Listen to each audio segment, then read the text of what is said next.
Chapter. Today I'm back after a long time. Today we're going to do the last part of the chapter, soil. Soil, resources. The chapter we're going to do soil erosion. Let us first go to the definition of soil erosion. What do we mean by soil erosion? Remember I had drawn a diagram which looked like this. There's the soil, there's this topsoil, and then there's subsoil, and then we have regolith and then bedrock. This is the topsoil. What's this? The topsoil. When this topsoil is washed away, by agents of erosion, that is, what are the agents of erosion?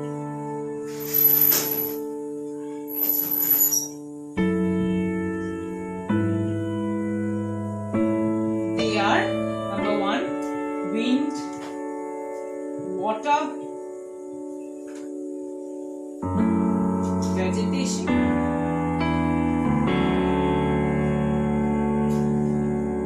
and human activities.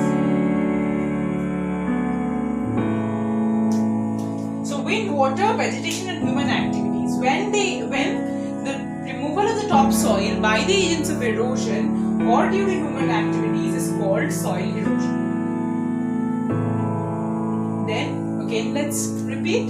The removal of the topsoil cover by water, wind and human activities is known as soil erosion. Water, wind, human activities. Now there are many types of soil erosion. Let's go into the types of soil erosion. The broader types are wind and water, of course. The human erosion, we know human activities erosion is only of one type. So human activities is just one type. So wind and water. Basically, water has many types. The first one being sheet erosion. What is sheet erosion? Sheet erosion is basically this. Suppose there is this mountain. There is this river. Okay, it's a glacier-fed river.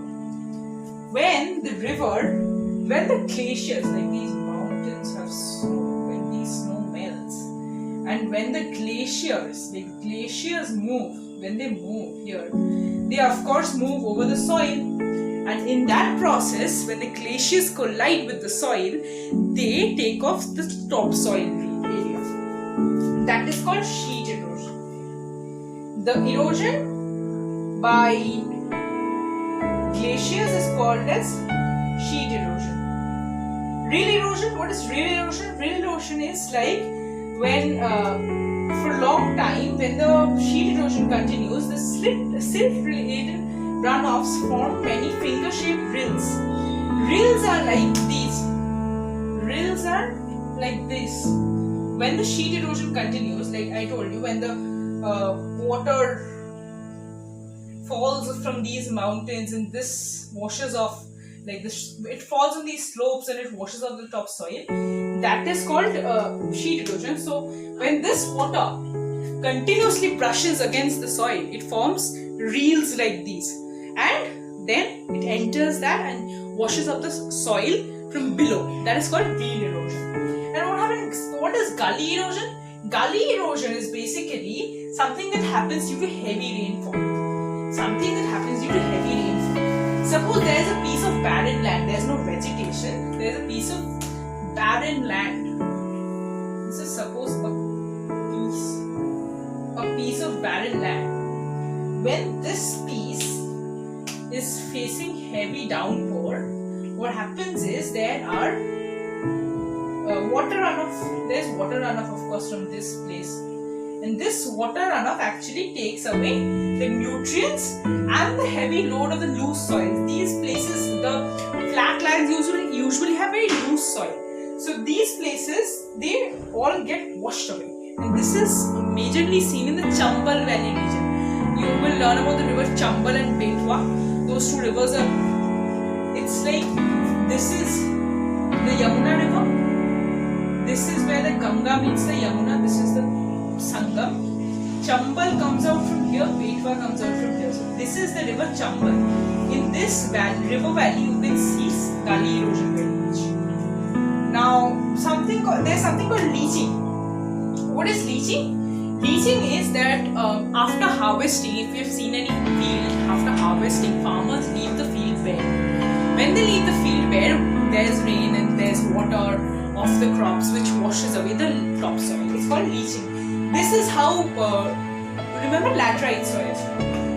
Sea or shore erosion. Sea erosion is like when the tide waters come in and they wash away all the beach sand. That is called sea erosion.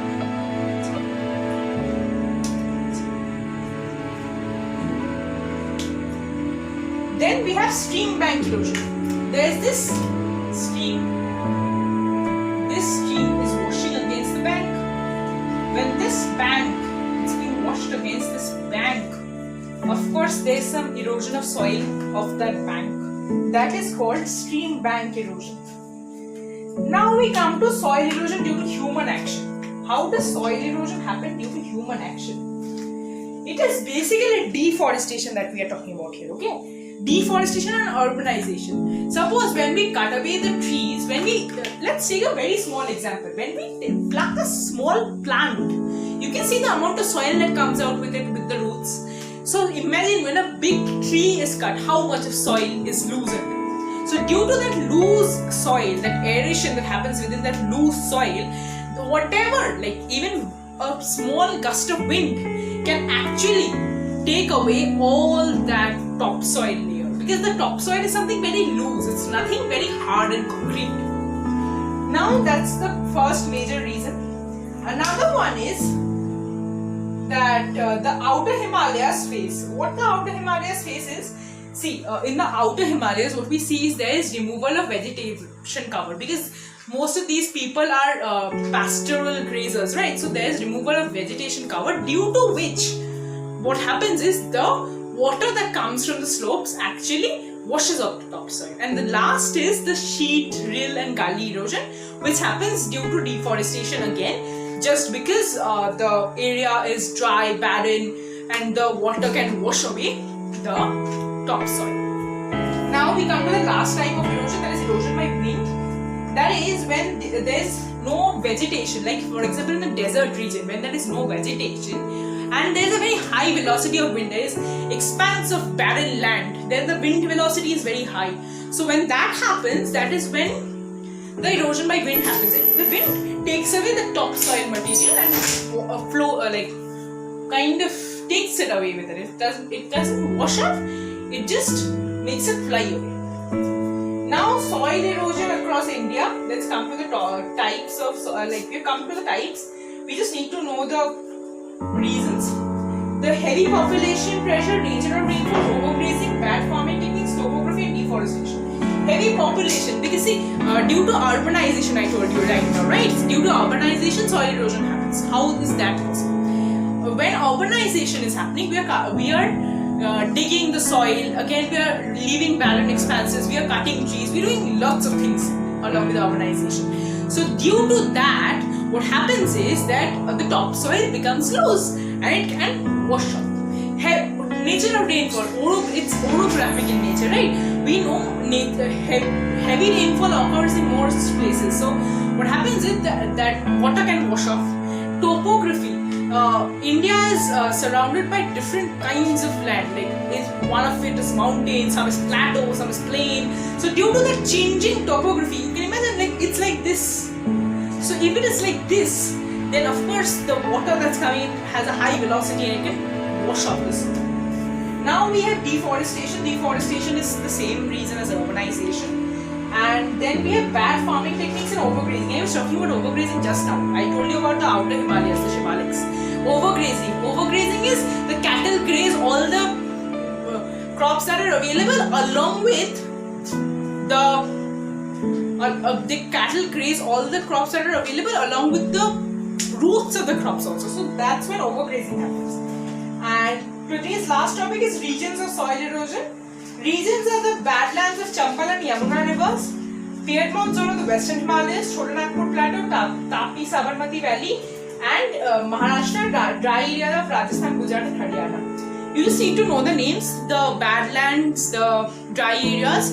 Just note down the names. Any 3 names would be more than enough for your knowledge. I hope you understood the types of soil erosion and the reasons of soil erosion, why it happens in India. Thank you so much. Please like and subscribe to my channel. Thank you. Have a good day.